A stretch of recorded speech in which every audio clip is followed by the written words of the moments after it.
요즘에 제가 기분이 좋아지는 대상이 있습니다. 집회를 치를 때마다 이 앞쪽에 그렇게 아이들이 앉아서 예배를 드려요. 그런데 이 아이가 얼마나 마음 뜨겁게 아이들이 가슴을 치고 그냥 의자에서 내려와서 무릎을 꿇고 기도하는데, 이 아이가 무슨 고등학생들이 아니라 초등학교, 또 이제 중학교 올라가지 않는 그 아이들이 이렇게 쭉 있습니다. 이 아이들을 바라볼 때 제 마음에 기쁨이 있어요. 이 아이들의 믿음은 실제구나. 그리고 이렇게만 잘 자라게 해준다면 정말 앞으로 한국의 미래의 기독교에는 희망이 있겠구나. 그런 생각을 제가 갖습니다.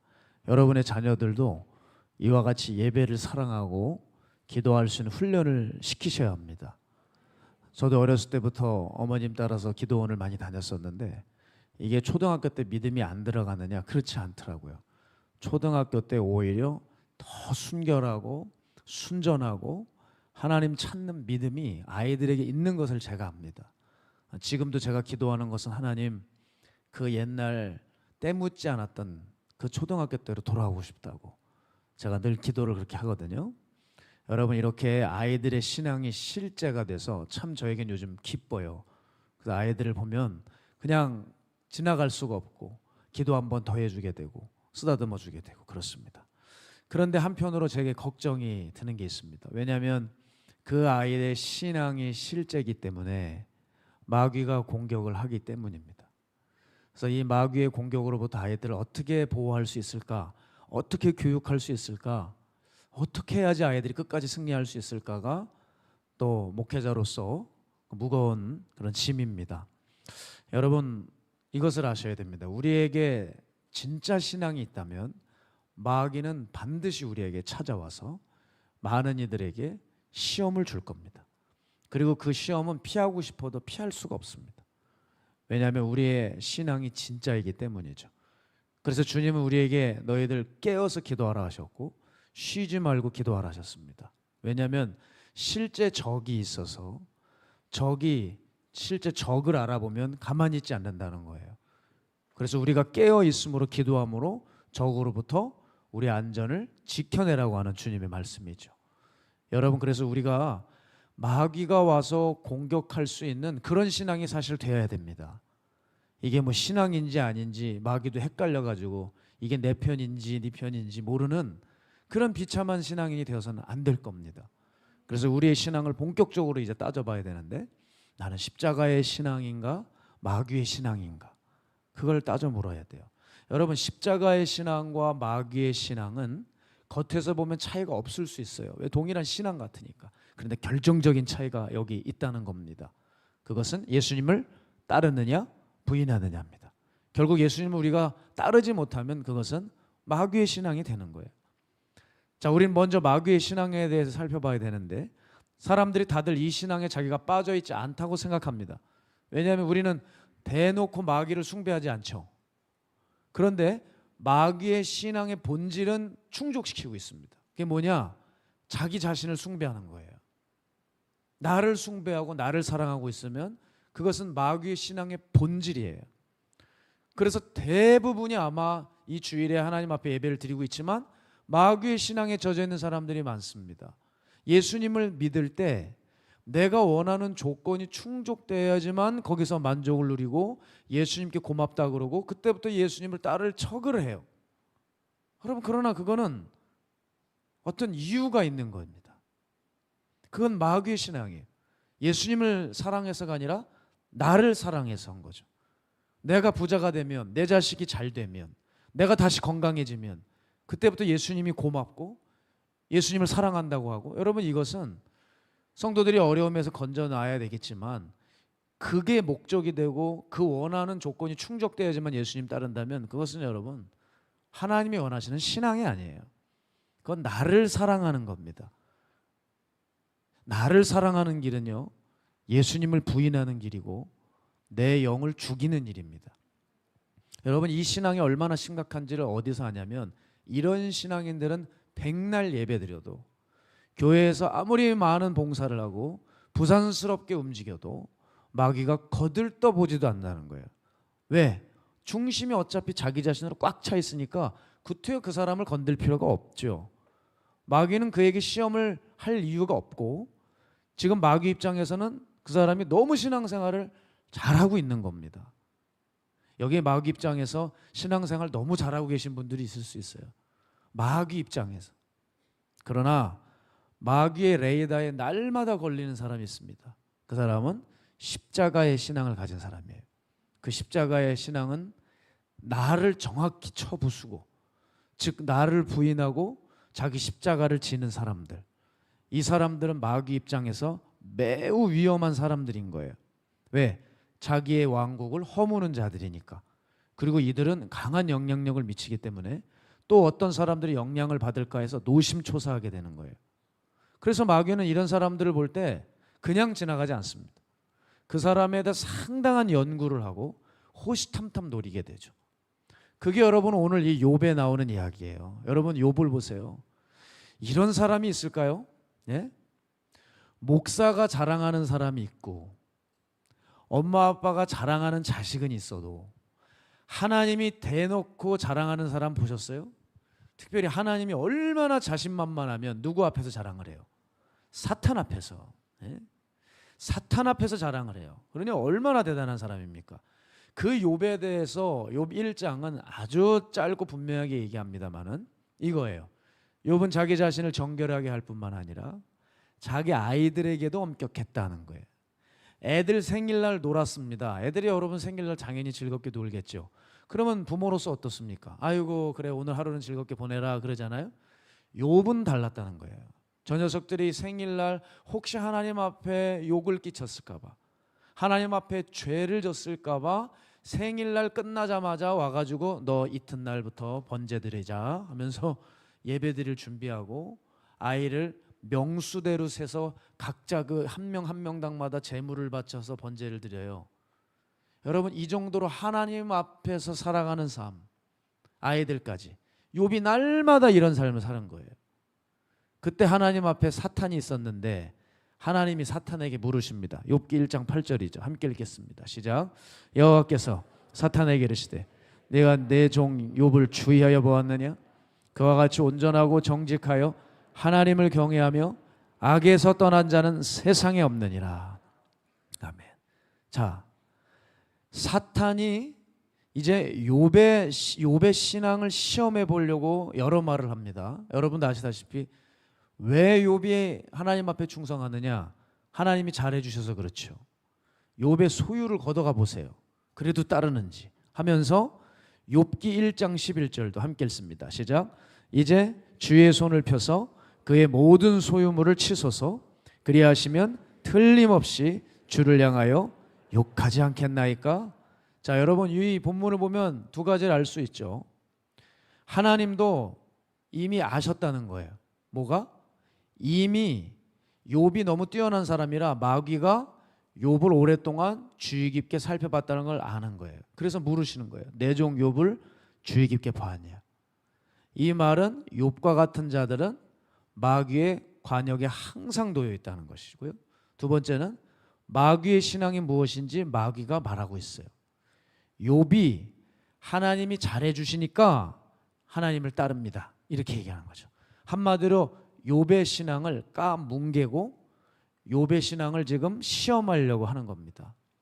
여러분, 욥과 같은 자들을 마귀가 그냥 둘 리가 없습니다. 그리고 마귀는 심지어 욥을 죽이고 싶었습니다. 그래서 하나님이 마귀의 그런 마음을 아시고 뭐라고 말씀하시죠? 욥의 소유물을 내게 다 맡긴다. 하지만 그의 몸에는 손대지 마라. 그래서 마귀가 욥에게 시험을 하는데 그 시험은 매우 냉혹했죠. 그 사랑하는 아들들마저 다 목숨을 걷어가 버렸습니다. 그때 욥의 반응은 원망하지 않죠. 시험 한번 줬다가 또 실패한 마귀에게 하나님은 자랑스럽게 묻습니다. 내 종 욥을 주의하여 보았느냐? 욥이 여전히 자기 온전함을 굳게 지키고 있다. 그때 마귀가 또 시험을 준비합니다. 뭐라 그러죠? 욥의 뼈와 살을 쳐보세요. 그러면 욕할 것입니다. 하나님은 그리 해봐라. 그러나 그의 생명은 손대지 마라. 그래서 욥은 정수리부터 발끝까지 종기가 나서 병에 걸려 고통을 겪는데 결과적으로 욥은 하나님 앞에 입술로 범죄하지 않았다 그래요. 자, 욥이 무너지지 않았습니다. 욥이 어떤 신앙이었는지를 보여주는 것입니다. 욥은 어떤 신앙이에요? 십자가의 신앙인 거예요. 그러니까 자기를 위해서 하나님을 믿은 적이 없는 겁니다. 자기의 것이 몽땅 날아갔어도 하나님이 정말 자랑할 만큼 그는 그의 신앙을 저버리지 않고 하나님을 신뢰했어요. 자, 그런데요, 우리가 새삼 이 본문을 통해서 알게 된 사실이 뭐냐? 정말 신앙이 있다면 제가 소도에 말씀드린 것처럼 마귀의 블랙리스트에 오른다는 거예요. 원수의 관역이 대상이 된다는 거예요.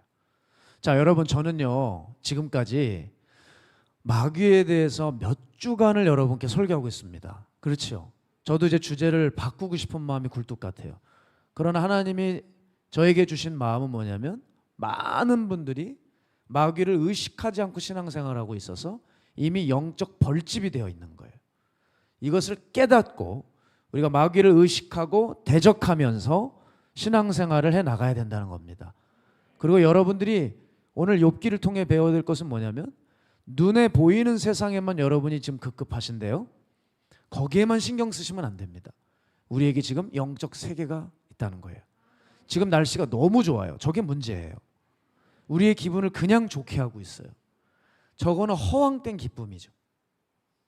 실제는 영적인 세계는 지금 굉장히 어둡고 굉장히 지금 치열한 맹렬한 전쟁터인데 이렇게 눈에 보이는 세상과 어떤 환경과 분위기 때문에 우리가 지금 현실을 바라보지 못하고 있는 겁니다. 또한 욥기에서 나오죠. 마귀가 등장해요. 욥기는 참 영서입니다. 적이 등장해서 지금 성도들을 공격하고 있다고 하지 않습니까? 자, 그런데 오늘 제가 여러분께 더 디테일하게 나누고 싶은 것은 기억하셔야 돼요. 심한 공격일수록 조용하게 임합니다. 심지어 욥이 지금 자식이 데려가고 또 자기가 심각한 종기의 병에 걸려서 고통을 겪지만 이게 마귀가 하는 짓인지 사실 정확히 알지를 못해요. 제가 여기서 알 수 있는 건 뭐냐면 사단은 상대가 눈치채지 못하게 역사한다는 사실입니다. 자, 여러분, 우리 대한민국 참 여러분 어떻게 생각하시는지 모르겠지만 돈 있고 똑똑한 사람들은 몇 년 전에 다 이민 갔다 그러죠. 제가 한때 이런 얘기를 들었어요. 몇 년 전입니다. 한 2, 3년 전에 불미스러운 이야기들이 너무 한국에 돌았어요.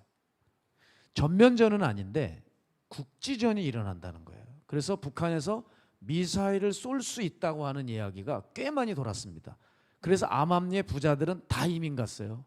뭐 전 세계적으로 다 터졌죠. 은행에 돈 다 빼고. 여러분 그거 아세요? 네, 괜찮습니다. 저도 병원 갈 일이 많은 거예요. 성대 수술도 했고 어깨 수술도 했는데 병원을 가야 되는 건데 그거 되게 찜찜한 거 알죠? 들은 얘기는 있고 빨리 서울을 벗어나고 싶은 거예요. 저 인천을 별로 안 좋아해요. 왜냐하면 죄송해요. 별로 그렇게 깨끗하지를 않아요. 저는 강원도 춘천산입니다. 제가 뭐 구태여 뭐 제 고향을 자랑하고 싶은 건 아니지만 너무 깨끗해요. 그냥 둘러보면 산이 있고 물이 있고 도로가 깨끗합니다. 저희 집 주변도 너무 깨끗해요. 빨리, 죄송해요 벌써 이런 얘기해서, 나중에 은퇴하면 여기서 춘천 가서 다시 살까 뭐 이런 생각도 혼자 합니다. 죄송해요, 죄송합니다. 벌써부터 이런 얘기해서. 어쨌든 인천으로 오고 싶지가 않은 거예요. 아니, 인천으로 빨리 오고 싶은 거예요. 오고 싶지 않은 곳인데. 그만큼 한국은 위험한 곳이었죠. 그런데 여러분, 아직까지 전쟁은 일어나지 않았습니다. 그렇다고 해서 여기가 안전할까요? 아니라는 거예요. 저는 이거에 대해서 우리 국민들이 좀 경각심을 가져야 될 것 같아요. 전쟁이 끝나지 않았습니다. 적이 있습니다. 지금도 활발한 스파이전이 수면 아래에서 벌어지고 있습니다. 수면 아래에서. 오죽하면 이런 얘기가 있습니다. 이제 김정은이가 더 이상 땅굴을 안 파도 된다고. 왜냐면 이미 다 너무 많이 들어와서 땅굴이 필요 없다고. 이런 얘기까지 들려요. 무슨 이야기입니까? 한국은 위험한 땅입니다. 아직. 적들이 살아있고 아주 은밀하게 공격을 행하고 있기 때문입니다. 요즘 들어 제법 간첩단들이 잡힌다고 하는 기사를 많이 봅니다만은 여러분, 그래도 멀었어요. 은밀히 조용히 심각하게 적들이 들어오기 때문에 나라는 점점 치명상을 입을 수밖에 없습니다. 정신 똑바로 차려야 돼요. 저는 여러분, 우리 성도님들께서 이와 같이 왜 영적 세계를 생각하지 않고 편하게 신앙생활 하시는지 그 이유를 알고 있습니다. 정말 그런 세계가 있다는 것, 내게 시험이 오고 공격이 온다는 것을 느끼지 못할 정도로 그게 은밀히 조용히 오기 때문에 사람들이 영적 세계를 생각하지 않아요. 마귀에 대한 준비가 없다는 겁니다. 최근 제가 한 청년과 대화를 나눴어요. 근데 이 청년이 안타까운 얘기를 하더라고요. 자기 아버님은 지금 많이 편찮으신데 병원에서 어떤 결과가 날지도 모르는데 하나님을 붙들지 않는다는 거예요. 이렇게 얘기하더라고요. 너무 완고해요. 그 말에 너무 속이 상했어요. 아버님이 너무 완고해서 아무리 예수님을 얘기해도 꿈쩍도 안 한다는 거예요. 한마디로 이거래요. 너는 기도 열심히 해라. 나는 나대로 살란다. 이런 거라는 거죠. 제가 마음이 너무 아팠어요. 근데 왜 그분께서 그런 반응이 나오시는지 너무 잘 알죠. 영적 세계는 너무 분명하고 실제적인 세계이지만 동시에 우리에게 너무나 조용하고 고요하고 눈에 띄지 않게 임하고 있는 겁니다. 이게 무서운 거예요. 그래서 많은 이들이 지금도 지옥을 가고 있어요. 여러분 기억하십시오. 지옥은 너무나도 끔찍하고 대단하고 굉장한 곳이지만 그것이 우리에게 아주 은밀히 조용하게 임하고 있는 거예요. 그렇기 때문에 사람이 죽는 그 순간에도 복음을 전해도요, 마음이 움직이질 않고 꿈쩍도 안 하시더라고요. 마귀 역사가 이렇게 대단합니다. 마귀는 어떻게 저렇게 티도 안 내게 사람들을 끌고 갈 수 있을까? 어떻게 저렇게 완벽히 속여서 데려갈까? 혼자 탄식 많이 합니다. 여러분, 너무 많은 사람들이 당하고 있어요. 너무 많은 사람들이 지옥을 향해 가고 있어요. 주님께서 그 은밀한 지옥의 역사를 막기 위해 예수님이 이 땅에 오셨잖아요. 천국이 가까이 왔다고 선포하시고 회개하라고 했지만 그 예수님 십자가에 못 박아버린 자들 보세요. 예수님을 보고 괜히 분을 내는 거예요. 예수님이 도와주려고 살려주려고 오셨는데 그 예수님에 대해 분노를 내잖아요. 그 분노가 마귀 역사인지도 몰랐습니다. 자기가 지옥 가는 일인지도 몰랐습니다. 그거 알았으면 그렇게 했겠습니까? 가룟 유다가 예수님을 팔 생각을 했어요. 그게 마귀의 생각인 줄 몰랐죠. 그냥 합리적인 생각이라고 했어요. 그게 이치에 맞다. 이게 유익에 맞겠다 생각한 겁니다. 그게 지옥의 역사인지를 모르는 거죠. 지옥의 온갖 병기가 다 올라와서 가룟 유다를 끌고 가고 있는 걸 모르는 거예요. 사람들이 이와 같이 이런 부분에 경각심을 갖지 못합니다. 지금도 못하시는 분들이 계세요. 죄송해요. 예배 태도를 보면 알아요. 경각심이 없죠. 네, 없어요. 그런 의미에서요. 제가 존경하는 데이비드 윌커슨 목사님이 있습니다. 이 목사님의 자서전을 보게 되면 이 윌커슨 목사님이 이분과 함께 5년을 넘게 동역을 하셨더라고요. 이분이 누구냐면 피츠버거에서 아주 이름 날린 아주 대단한 정말 어마어마한 은사가 나타났던 신유 사역자 캐더린 쿨만 여사입니다. 이 데이비드 윌커슨 목사님이 그 대단했던 은사자인 캐더린 쿨만 여사랑 5년간 그렇게 사역을 하셨는데 윌커슨 목사님과 그 아내가 이 쿨만 여사와 함께 이렇게 대화하는 적이 많았대요.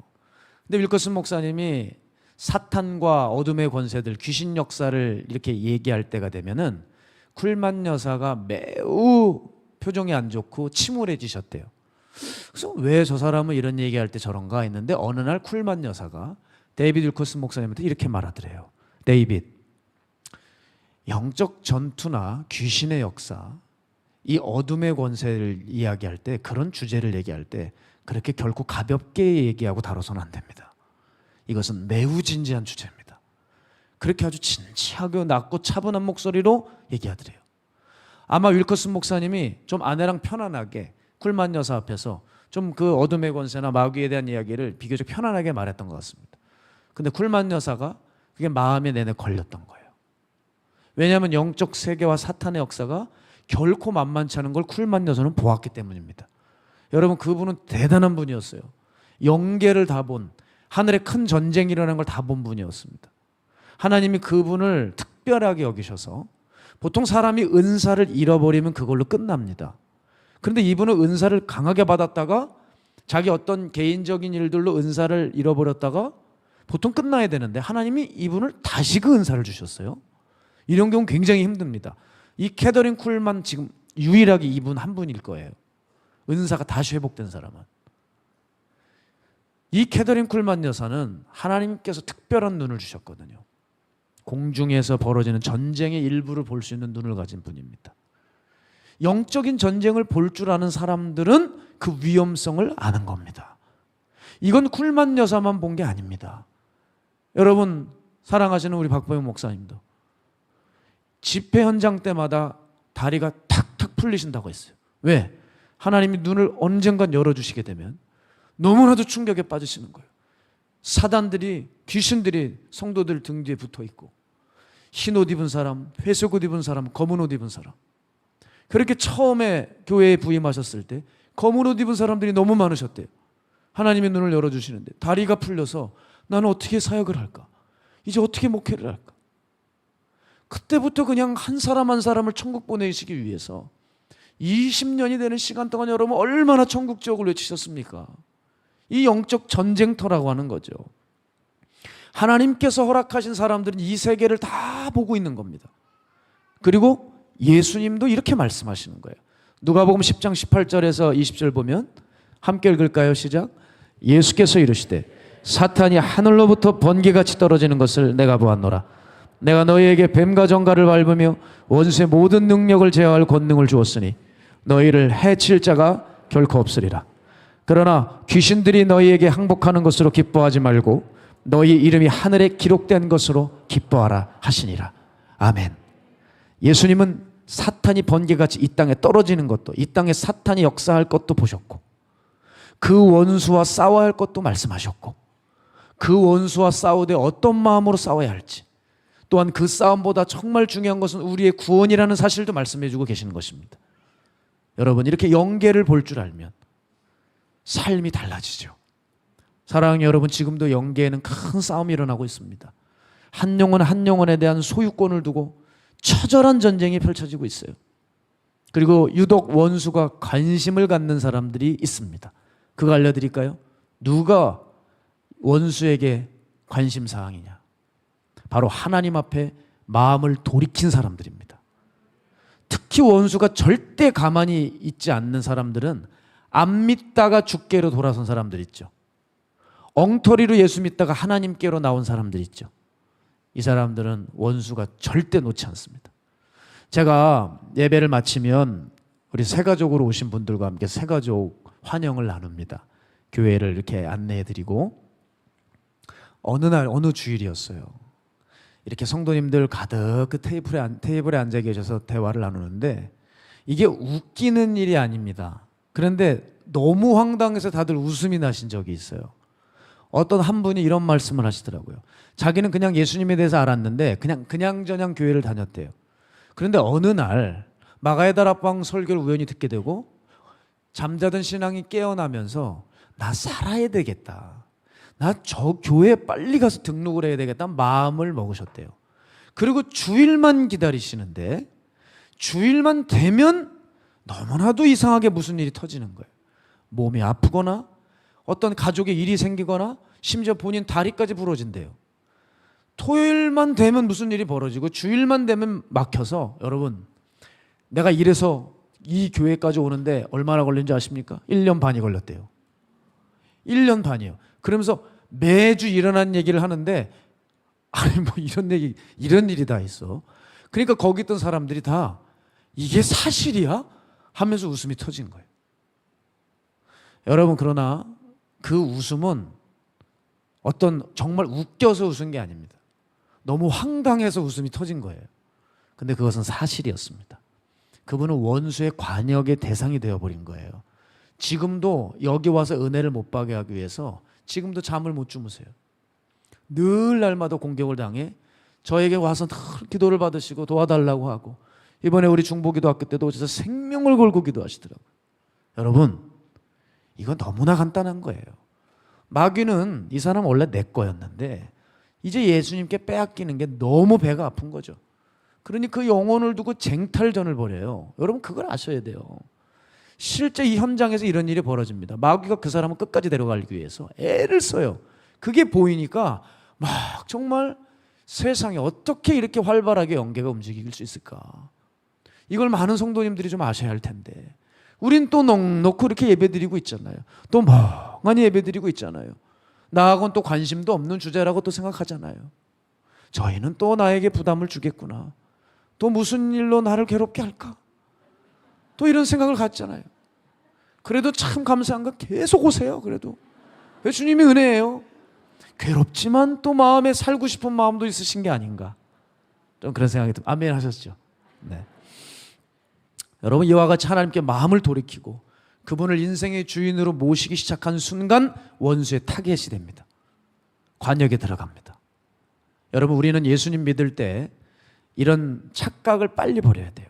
예수님 믿지 않던 사람이 믿기 시작하면 그냥 일이 풀리고 모든 게 잘 되고 자식이 서울대를 들어가고 이런 일만 생기면 얼마나 좋겠냐마는, 예수님을 믿지 않은 불신자가 예수님을 믿는데 얼마나 어려움이 많은지 압니까? 아주 그 영혼을 다시 세상으로 돌아가기 위해 그거를 붙들기 위해 정말 목회자들이 바쁘죠. 그분들 기도해 주려고 너무 바쁩니다. 여러분 왜 우린 이걸 깨닫지 못하냐? 자꾸 신앙생활에 적이 있다는 것을 놓치기 때문입니다. 적이 있어요. 여러분 적을 고려하지 않는 신앙생활은 잘못된 겁니다.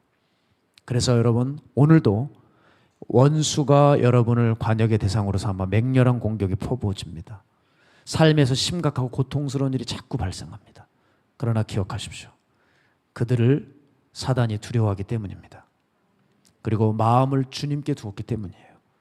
그러나 여러분이 마음을 흐트러뜨리지 않고 욥과 같이 끝까지 한결같이 신뢰하신다면 마음을 주님께 둔 사람들은 결국 승리합니다. 마귀가 욥을 시험하다가 떠날 수밖에 없었던 것처럼 여러분의 마음을 굳게 지키고 하나님께로 끝까지 향해 있으시기를 축복합니다. 또한 마귀의 주요 관역이 되는 사람들은 마귀의 왕국을 장차 허물 잠재적 제자들입니다. 잠재적 제자들. 저는 여러분 이번에 영상 보셨지만 우리 중보 기도자들이 8주간에, 제가 또 미국 집회에 가는 2주 동안의 휴강이었는데 그 기간 동안에도 다 나오셔서 기도를 하셨어요. 목자가 없는데도 오셔서 기도를 하셨어요. 참 제가 감동을 받았죠. 제가 이분들 때문에 정말 저를 위해서 기도해 주셔서 집회를 잘 마치고 왔는데요. 정말 8주, 이 10주간의 과정을 잘 마치시고 이제 새롭게 교회를 위해서, 나라를 위해서 헌신한 중보기도자로 출발을 하십니다. 여러분 그런데요, 걱정이 돼요. 세워졌거든요. 원수가 이분들을 공격할 겁니다. 앞으로 장차 이분들이 계속 이렇게 기도한다면 저는 너무 가능성을 봐서 가슴이 뛰었어요. 그래서 중보기도자들을 위해서 제가 뭘 해드릴 수 있을까 지금도 고민이에요. 많은 시간 함께 드리려고 마음을 먹었어요. 숲지기분들도 걱정하지 마세요. 우리는 돌보지도 않아, 또 그런 생각 하지 마세요. 마귀가 주는 생각이. 이제 앞으로 계속 여러분과 함께하고 교육을 준비하고 있으니까 염려 붙들어 매시고 마귀에게 마음을 뺏기지 마세요. 저는 누구를 차별하는 사람이 아닙니다. 그리고 숲지기들도 얼른 중보기도학교 튀어들어오세요. 그래서 열심히 같이 기도하시는 거예요. 마귀의 왕국을 허물 잠재적 제자들이 있습니다. 이들을 마귀들은 가만두지 않을 것입니다. 여러분 마귀가 왜 베드로를 공격했을까요? 사실 베드로를 보게 되면 그렇게 뛰어난 사람 같지가 않아요. 뭔가 좀 부족해 보였죠. 이 사람이 제자팀 수장이라고? 그렇죠.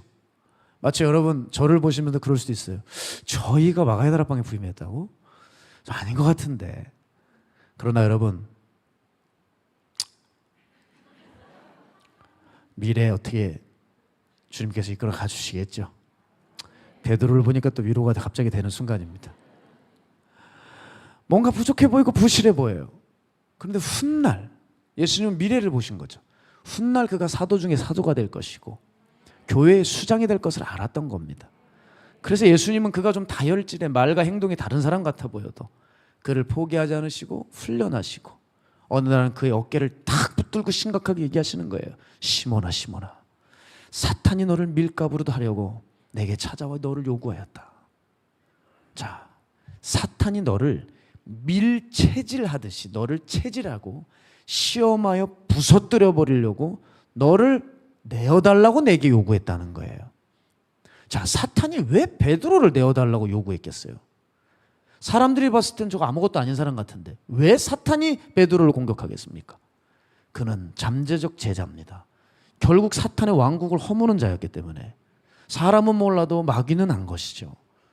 또 사탄이 이 제자팀들에게 찾아온 것은 공교롭게도요, 누가복음에 보면 예수님이 그 제자들에게 놀라운 약속을 해주셨습니다. 그리고 나서 마귀가 찾아왔습니다. 마귀가 예수님의 약속을 안 탓이죠. 누가복음 22장 28절에서 31절 함께 읽어볼까요? 시작. 너희는 나의 모든 시험 중에 항상 나와 함께 한 자들인즉 내 아버지께서 나라를 내게 맡기신 것 같이 나도 너희에게 맡겨 너희로 내 나라에 있어 내 상에서 먹고 마시며 또는 보좌에 앉아 이스라엘 12지파를 다스리게 하려 하노라. 아멘. 놀라운 그런 약속을 하셨습니다. 그 뒤에 어떤 게 나오죠? 시몬아 시몬아 보라 사탄이 너희를 밀가부로 타려고 요구했다는 거예요. 이렇게 사탄의 선전포고 앞에 예수님은 베드로를 위해 뭘 하셨다고 했습니까? 내가 내 믿음이 떨어지지 않기를 기도하였느니 너는 마음을 돌이키는 데 가서 네 형제들 남은 제자들을 굳게 해라. 사탄의 전쟁 선전포고 앞에 예수님이 베드로를 위해 뭘 하셨대요? 믿음을 위해 기도하셨다는 거예요. 그러니까 여러분 여기서 빨리 힌트를 잡으셔야죠. 사탄이 우리를 공격하는 목적은 뭡니까? 우리의 믿음을 부수는 것입니다. 우리의 믿음을요. 그러니까 사람들을 공격합니다. 사탄이 성도님들을 공격하고 있어요. 제가 보니까 물질로 공격합니다. 사업을 망하게 합니다. 또 사람의 관계로 공격합니다. 또 질병으로 공격합니다. 근데 이게 결국 뭐를 위해서 공격하는지 그걸 아시라는 거예요. 사탄이 욥을 왜 뭘 무너뜨리려고 공격했습니까? 믿음이죠. 그의 믿음을 상하게 해서 하나님이 그 욥을 자랑했는데 하나님이 부끄러워지게 만들게 욥의 신앙이 마귀의 신앙이 되게 하려고 사단은 공격한 것입니다. 여러분을 힘들게 하는 이유는 단 하나예요. 단 하나. 여러분의 믿음을 부서뜨리는 것입니다. 그거죠. 그러니까 여러분 우리의 믿음을 잘 살펴보셔야 돼요. 그게 제일 으뜸입니다. 지갑 좀 그만 들춰보시고요. 통장 검사 좀 그만하세요. 뭐 통장 늘 쳐다본다고 0이 뒤에 늡니까? 안 늘어요. 여러분 죽어도 안 늘어요. 오히려 볼수록 이상하게 줄어들어가요. 가슴이 철렁철렁 내려앉아요.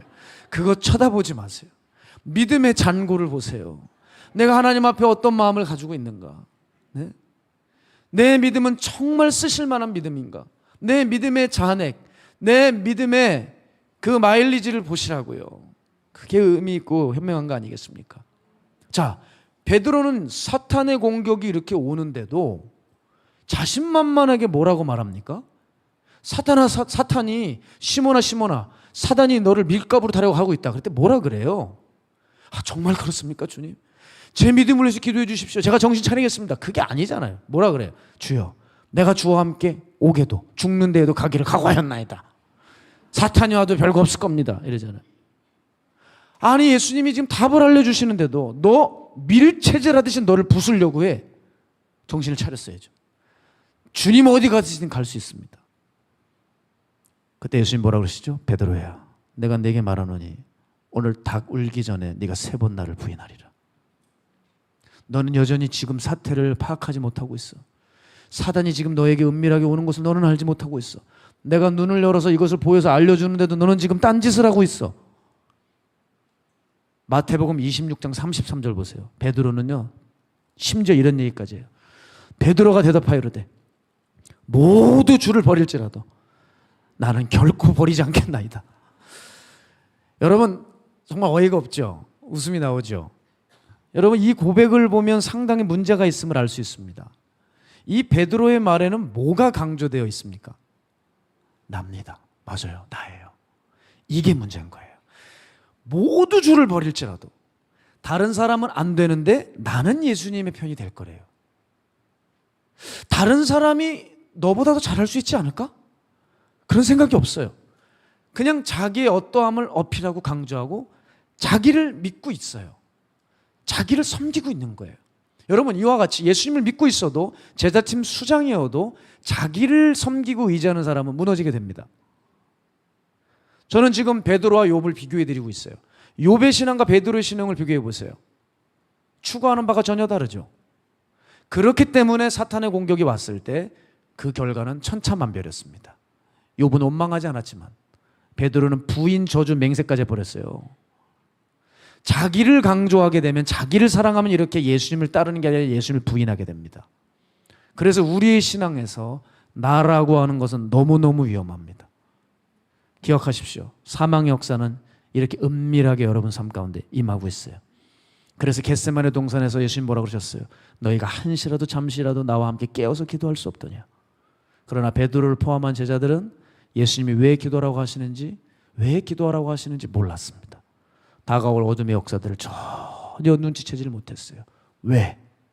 자기 판단과 자기 의지를 믿었던 사람들이었기 때문입니다. 그래서 어둠의 역사가, 어둠의 때가 왔을 때 베드로가 하는 짓은 고작 뭡니까? 칼집에서 칼을 뽑아서 애꿎은 사람 귀를 자르는 거예요. 뭐 하는 짓이에요 이게 지금. 그래서 기도하라 그랬더니 귀 자르고 톡 갔어요. 뭐 하는 거예요 이게 도대체. 제자팀 어떡하라고. 너 믿음을 잘 가지고 있다가 네 형제를 굳건하게 하랬더니 귀 잘라놓고 갔어요. 저는 그래서 목회를 하면서 제가 종으로 이 길을 걸으면서 정말 조심해야 될 거는 외부에 있지 않다고 생각합니다. 저는요, 이 마가의 다락방, 이 마가의 다락방을 가장 위험하게 만드는 요소는 귀신이나 어떤 외부에서 침입해오는 이단들이나 그런 게 아니라 저는 제 생각이라고 생각합니다. 그래도 아멘을 또 크게 하세요. 아멘. 그러시네. 맞아요. 마가의 다락방을 가장 위험하게 하는 것은 여기에 종으로 세워주신 제 생각이 문제입니다. 그래서 저는 제 생각이 최대한 빠지기를 기도하고 있어요. 작은 프로그램을 하나 해더라도 제 색깔은 다 빠지길 원하고 있어요. 그런데 그게 가능할까요? 불가능할까요? 가능합니다. 그걸 여러분과 나누고 싶은 거예요.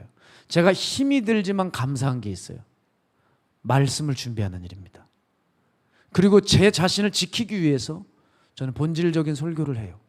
죄송한 얘기지만 저는 거창한 꿈을 가지고 제 설교를 하지 않아요. 한국교회를 일으키겠다. 제가 무슨 저까지 뭘 얼마나 사람들 깨우겠다고. 그게 아니라 제가 살지 못하고 교회를 살리고 사람들 살리면 무슨 의미가 있겠어요. 제 설교는 1차적 수신자는 접니다. 본질적으로 제가 깨져야 되고 제가 무너져야 되고 제가 거듭나야 돼요. 저부터가 이 영적 전쟁에서 승리해야 돼요. 제가 무너지면 안 됩니다. 저는 그 생각으로 이 설교를 해요. 앞으로 계속 본질적인 설교는 바로 저를 위해서 하는 거예요. 저를 지키기 위해서. 사람들이 시험에 들면 어떻겠습니까? 제가 본질적인 설교를 해서 누가 가슴 아프고 기분 나쁘다고 해도 괜찮아요. 사람 살려놓고 제가 버림받으면 무슨 소용이 있겠습니까? 저는 사람들을 못 살리는 종이 될지라도 전 제가 살아남고 싶어요. 제가 정말 살아남고 싶어요. 그래서 이렇게 본질적인 말씀을 준비할 때 힘은 들지만 감사해요.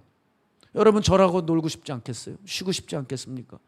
저도 제 생각대로 하고 싶은 목회가 따로 있어요. 그런데 거기에 제 생각이 들어갈 여력이 없을 정도로 저는 말씀 준비를 해야 됩니다. 그런데 그 말씀을 준비하다 보면 사람이 멍해져요. 내가 지금 너무 많이 왔구나 내 생각이. 그럼 다시 예수님과 같이 발맞추고 또다시 깨달아지고 주님이 인도하시는 것만큼만 가려고 애쓰고 주님이 가르치시는 것만큼만 가려고 애쓰고 진도를 나가지 않으려고 하고 이렇게 말씀 앞에서 제 생각이 깨어져 나가는 것이 너무 감사한 거예요. 말씀을 가까이 할수록 육이 죽고 바라는 것이 없어지기 시작하더라고요. 작은 죄에 너무 심각하게 반응을 해요. 사람들이 왜 그러고 사네요. 저도 알죠. 저 원래 안 그랬던 사람입니다. 사람이 째째하게 남자가 뭐 그러고 살아.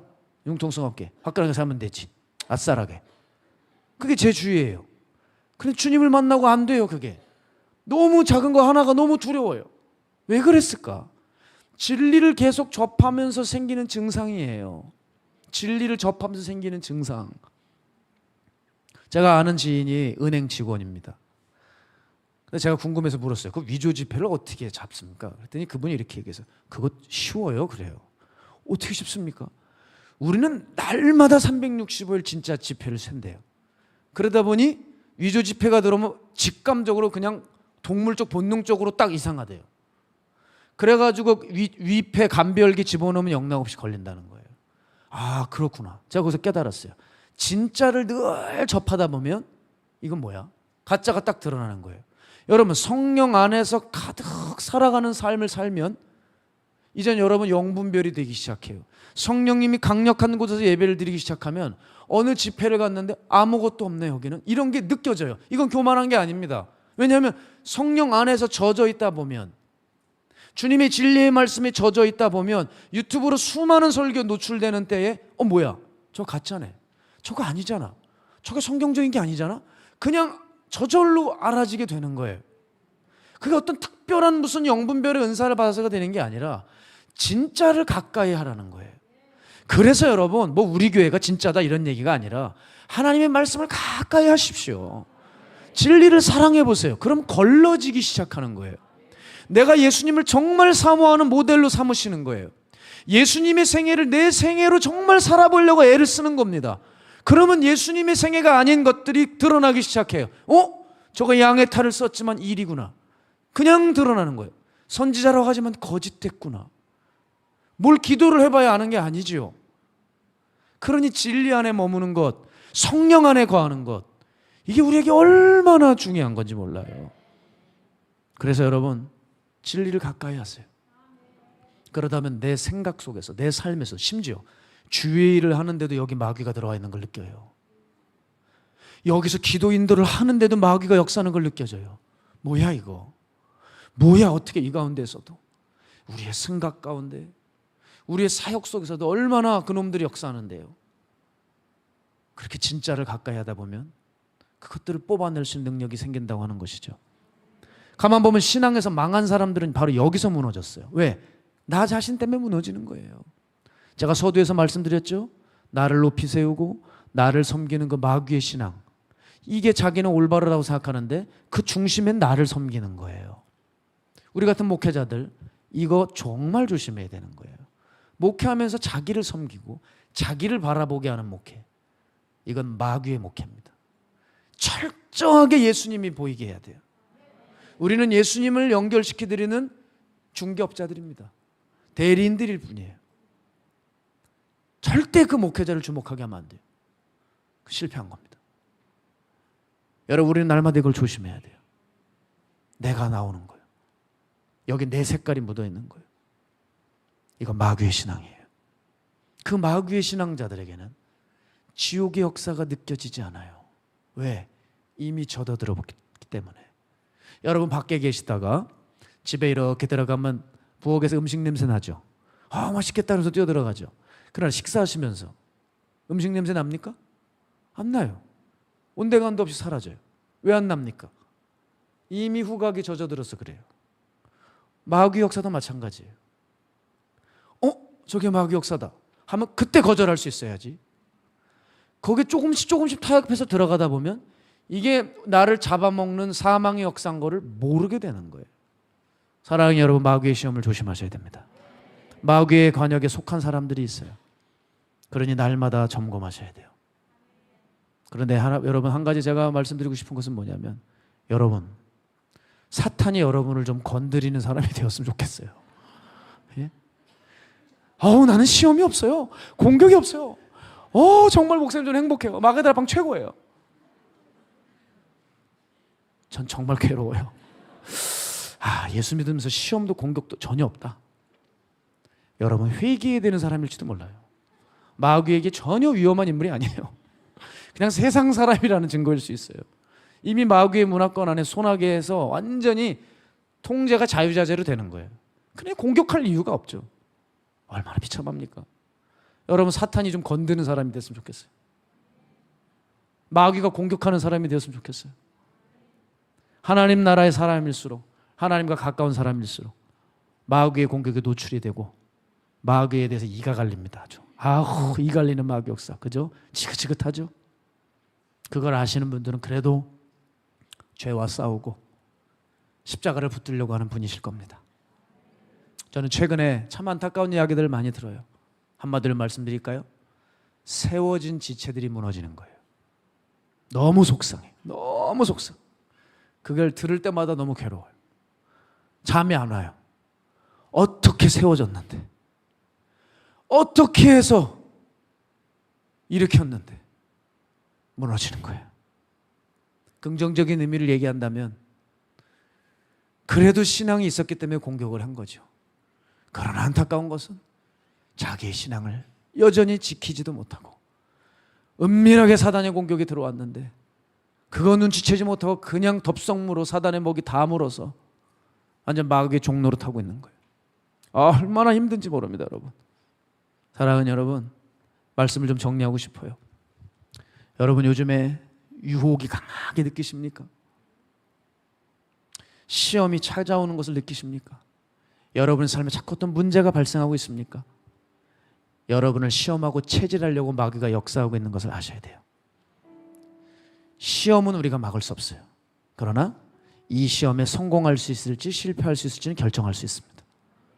우리가 베드로처럼 실패할 이유는 없는 거예요. 그러니 예수님이 말씀하셨던 것처럼 지켜보세요. 그러면 싸워서 승리할 수 있습니다.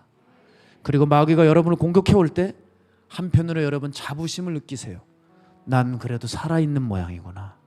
내가 그래도 지옥에 조금 위협적인 문제, 그런 존재인가 보구나. 자부심을 느끼고 싸워보십시오. 괴롭다고 고통스럽다고 죽어간다 하지 말고 그래도 내가 하나님 나라에 쓸모가 있는 모양이구나. 그런 생각을 가지고 여러분 마귀하고 전쟁을 치러보십시오. 결국 이길 수밖에 없지 않겠습니까? 그런데 그 이길 수 있는 유일한 비결은, 숏컷은 나를 뽑아버리는 거예요. 그럴 때 마귀는 떠나갑니다. 저는 주님께 항상 기도할 때마다 제 마음에 강하게 부어주시는 마음이 있어요. 너를 버려야 해. 너를 죽여야 해. 겸손해야 해. 늘 똑같은 말씀이에요. 아니 세월이 흘러도 내가 이제 너에게 때가 됐으니 말씀의 권능을 주마. 네가 기도했던 그것들이 하나씩 하나씩 풀리기 시작할 텐데 넌 그때 내가 너와 함께하는 것을 눈치채야 한다. 뭐 이런 게 있으면 얼마나 좋겠어요. 겸손해야 해. 겸손이야. 첫째도 겸손이야. 둘째도 겸손이야. 셋째도 겸손이야. 너를 버려야 해. 주님은 항상 그 말씀, 그 마음을 제게 부어주세요.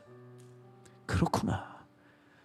말씀의 권능, 하늘 영계를 움직일 수 있는 대단한 기도의 권능이 있을지라도 이 마음에 교만하기 시작하면요, 순식간에 마귀의 것이 되어간다는 것을 압니다. 하나님은 저를 사랑하시고 여러분을 사랑하셔서 이 말씀을 듣게 하고 계신지도 몰라요. 너를 버려.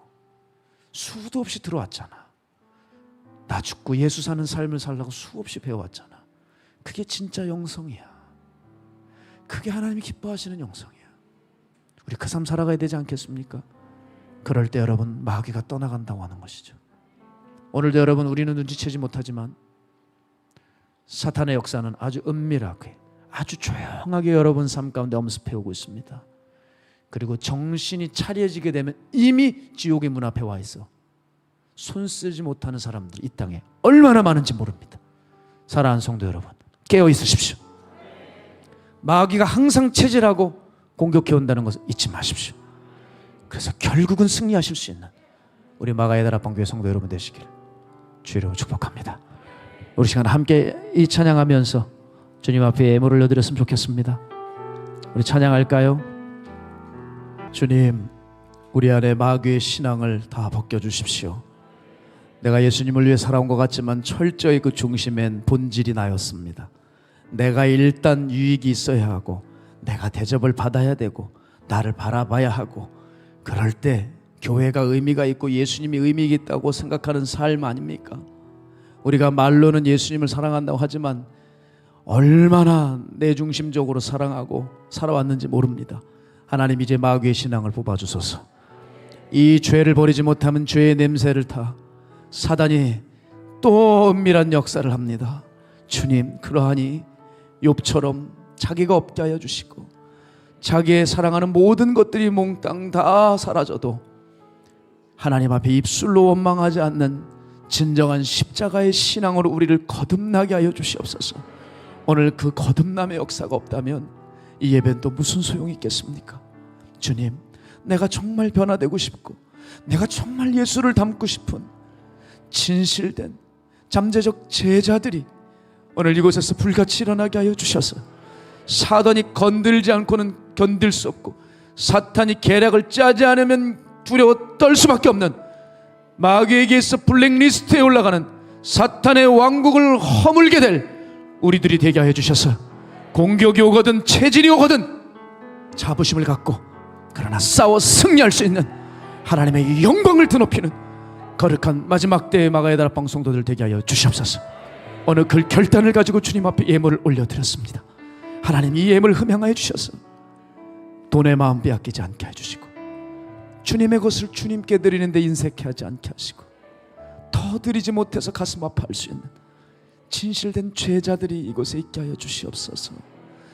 이젠 자기밖에 모르는 죄인들이 떠나가고 주만 아는 진실된 제자들의 예물, 삶의 예물을 받으사 이 예물이 드려지는 곳마다 생명의 꽃 한 송이 피어나게 하여 주시옵소서.